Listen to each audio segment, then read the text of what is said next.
우리가 보는 성경은 66권으로 되어 있는데요. 그 66권이 이제 같은 성경이죠. 같은 성경이라도 그 안에 나타나는 기사 또 사람 이런 것은 좀 달리 보이는 경우가 있습니다.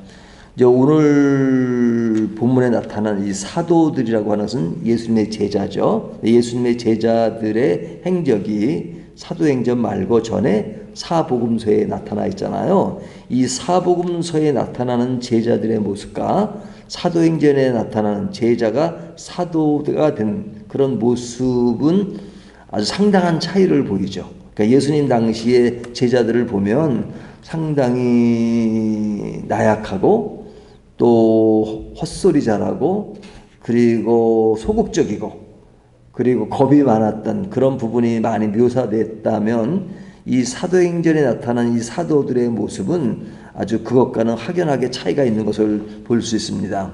오늘 본문에도 보면 12절 사도들의 손을 통하여 그러죠. 사도들의 손을 통하여 일어나는 일들이 쭉 나열되어 있는데 이어지는 말을 보면 민간의 표적과 기사가 많이 일어나매 이 표적과 기사가 일어났다.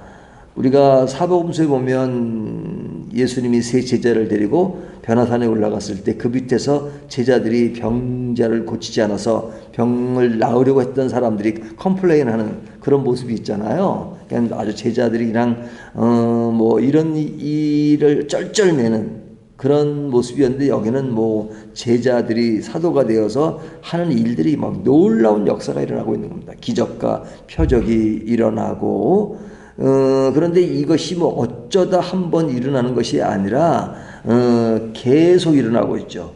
12절 다시 보면 민간의 표적과 기사가 많이 일어나매 믿는 사람이 다 마음을 가져요 솔로몬 행각에 모이고 그래서 그 일들이 아주 익사이팅하게 일어나고 있는 겁니다. 어쩌다 한 번이 아니라 많이 일어나고 있습니다. 그러니까 이렇게 표적이 나타나고 일이 일어나니까 사람들이 감히 사도들을 함부로 할 수가 없죠.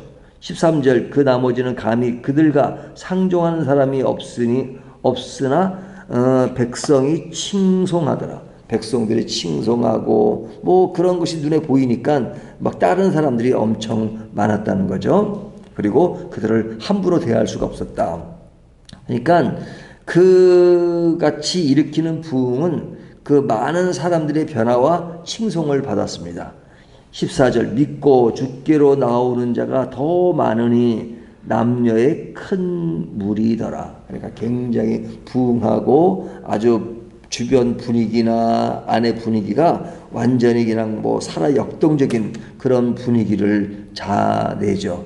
그리고 그들이 행하는 능력도 대단했습니다. 15절부터 16절까지 보면 심지어 15절 병든 사람을 메고 거리에 나가 침대와 요에 누이고 베드로가 지나갈 때 혹 그의 그림자라도 누구에게 덮일까 바라고 그러니까 그림자라도 치면 뭐 나을 수 있다고 생각했고 16절 예루살렘의 부근에 수많은 사람들도 모여 병든 사람과 더러운 귀신에게 괴로움을 받는 사람들을 데리고 와서 다 나음을 얻으니라.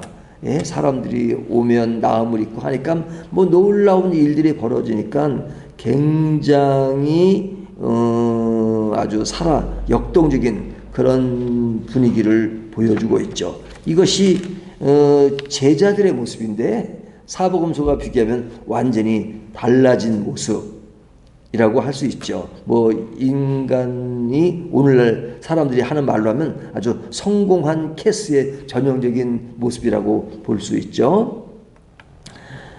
그뿐만 아닙니다. 이것이 전부가 아니고 또 뒤에 보면 뒤에 19절부터 마지막 26절까지 보면 그들이 옥에 갇혔을 때 그 옥문이 열리고 나온 것을 볼 수 있죠. 옥문이 열리고 그러니까 옥에 있을 때 주의 천사가 나타나서 너희는 성전에서 말씀을 전하라 해가지고 그들을 옥에서부터 나오게 했습니다. 이것은 기적이죠. 뭐 그냥 거기에 지키는 사람들도 모르고 또 관리하는 사람들도 좀 그 사도들을 가둬놨는데 가서 보니까 없는 거예요. 없고 이들이 이제 보니까 어느새 오기서 나와가지고 성전에서 좀 말씀을 가리키고 있습니다. 그러니까 아니 우리가 분명히 옥에 가둬놨는데 지금 성전에서 가리켜서 어찌 되었느냐?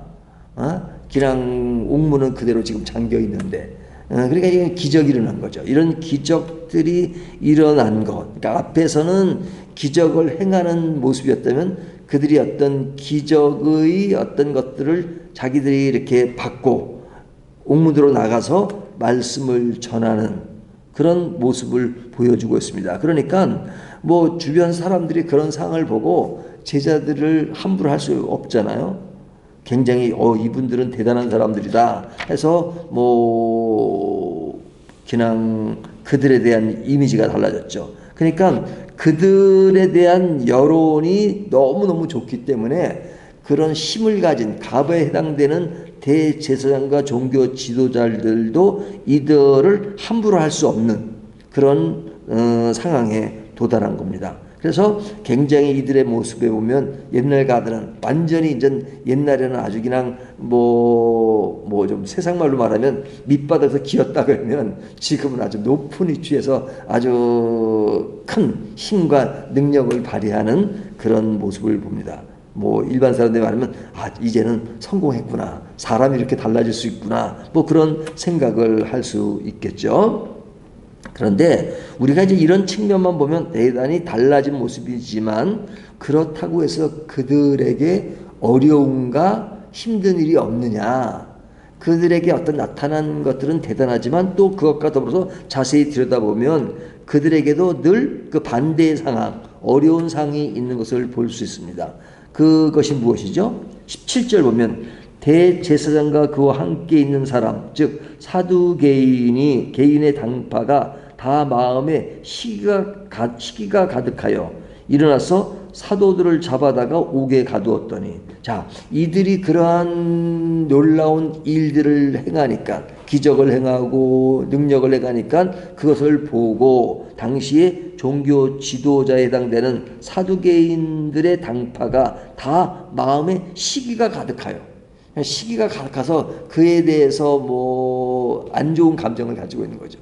그리고 그들이 힘을 가지고 있으니까 잡아다가 옥에 가두고, 그러니까 그 당시에 놀라운 일들이 나지만 그들은 항상 그들에게 대상이 되어서 옥에 갇혀가는 일들이 있었단 말이죠. 그래서 옥에 가두고 그들의 사역이 더 이상 이루어지지 않도록 하려는 사람들이 있습니다. 그러니까 이 본문 전체를 다시 한번 정리해 보면요, 칭송하는 사람들이, 백성들이 막 칭송하잖아요. 제자들을 칭송하죠. 그런가 하면 상종하지 않는 사람이 있어요. 칭송하는 사람이 있는가 하면 상종하지 않는 사람이 있었고, 또 그들을 옥에서 끄집어내서 구원하는 천사가 있는 반면에 또 가두는 사람이 있었고, 가르치는 사람이 있는가 하면 그들을 저주하는 사람이 있었고, 그러니까 그 반대 상황, 그런 것들이 같이 동시에 있는 거죠. 그러니까 우리가 그가 잘 되는 면만 보면 굉장히 잘 되지만 그렇다고 해서 그 속에 어려움과 고통과 그런 것이 없는 것이 아니고, 그런 일을 행하지만 그 안에는 여전히 그를 시기하고 힘들게 하고 어렵고 힘든 고통의 시간들이 있고, 또 아주 그냥 감옥에 들락달락 하잖아요. 조금 하면 잡아가고 그러잖아요. 그래서 그들이 감옥에서 나왔지만 또 감옥에 잡아가는 그런 내용이 제일 마지막 절에, 성전 맡은 자가 부하들과 같이 가서 그들을 잡아왔으나 강제로 못하면 백성들이 돌로 칠까 두려워합니다. 백성들이 돌로 칠까 두려워하지만 그러나 결과적으로는 그들을 다시 감옥에 데리고 가는 그런 모습들을 보면 어떤 그런 사역에 있어서 늘 장애가 되는 그런 요소들이 있다는 거죠. 자, 이것이 잘 되어도 그 속에 어려움이 있다는 것을 보여주고 있습니다. 자, 그러면 이들이 상당한 변화를 가지고 그 일을 하지만 실제로 이런 일들이 자유로운 것이었는가? 자유로운 것은 아니었죠. 뭐 이 사도들이 막 하니까 모든 것이 이제는 자유롭게 일하는 게 아니라 시샘하는 사람들에 의해서 잡혀가고 하는 것을 보면 자유롭게 일을 한 것은 아니었단 말이죠. 늘 장애가 있었다는 것이죠. 하지만 그런 사도들이 행하는 것들을 보면 그들이 이렇게 억압이 되고 또 불안하고 그리고 뭔가 쫓기는 그런 분위기는 안 나죠. 굉장히 뭐 그런 주변에서 그들을 시샘하고 하는 그런 상황이 있지만 그러나 그런가 개의치 않고 그냥 담대하게 그냥 복음을 전하고 그 전하는 데는 그냥 나약함이 잘 드러나지 않고 아주 담대하게 일하는 모습을 보여주고 있단 말이죠. 그러니까 그들이 어떤 환경이 자유로워진 것이 아니라 그 사람들이 자유롭게 된 겁니다. 그 사람들이. 그러니까 환경이 예전보다 더 나아져서 이런 일들을 하는 것이 아니라 환경은 예전이나 달라진 것이 없는데도 불구하고 이들 사람이 변한 거죠. 제자들이 사도로 변해서 그들이 하는 것들이 아주 변화를 일으키는데 그들 스스로가 자유인이 된 겁니다. 자유로운 상황이 된 것이 아니라 그 사람들이 자유인이 된 것이에요. 자, 그러면 그 사람들이 자유인이 됐다는 것이 무엇에 의해서 되어졌느냐? 사도행전에 들어가면서 강조하는 것이 뭡니까? 예수 그리스도의 부활과 그리고 성령 충만함이죠. 성령 충만함이 그들을 변화시킨 겁니다. 그들을 변화시킨 겁니다. 환경이 변화된 것이 아니라 그들이 변화되니까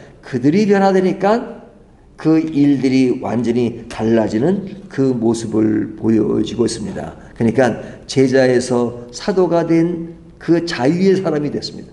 자유인이 되니까 그 자유인이 된 기본적인 계기가 뭐냐? 성령 충만합니다. 그렇기 때문에 우리가 바른 기독교인으로 그리고 모든 세상에서 어렵지만 그러나 아주 자부심을 가지고 당당하게 살 수 있는 것은 바로 성령의 지배를 받아야 된다는 거예요. 성령의 지배를 받을 때 일반 사람들은 뭐 규율이 있잖아요. 이렇게 하고 저렇게 하고 뭐 규율이 필요하죠. 하지만 그것만으로 되지 않습니다.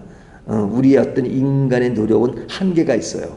하지만 성령이 나를 지배하시고 성령님이 나를 이끌어 가실 때 이런 것들이 어려운 상황 속에서도 옥에 가지는 두려움보다는 그냥 담대히 복음을 전할 수 있는 사도들의 모습은 그 사도들로서 끝나는 것이 아니라 오늘날 우리들에게도 주님께서 늘 성령 안에서 자유인이 되라고 말씀하십니다. 성령 안에서 자유인이 되고 그래서 성령께 의존되는 삶이 우리를 자유케 한다. 그 말을 다르게 말하면 진리가 우리를 자유케 한다고 말씀하신 것처럼 성령님이 하시는 일은 우리를 어려운 환경 속에서도 당당하게 그 일을 행하도록 만드십니다. 오늘도 이 말씀을 가지고 성령의 충만한 삶을 사는 저와 여러분이 되시기를 주님의 이름으로 축원합니다.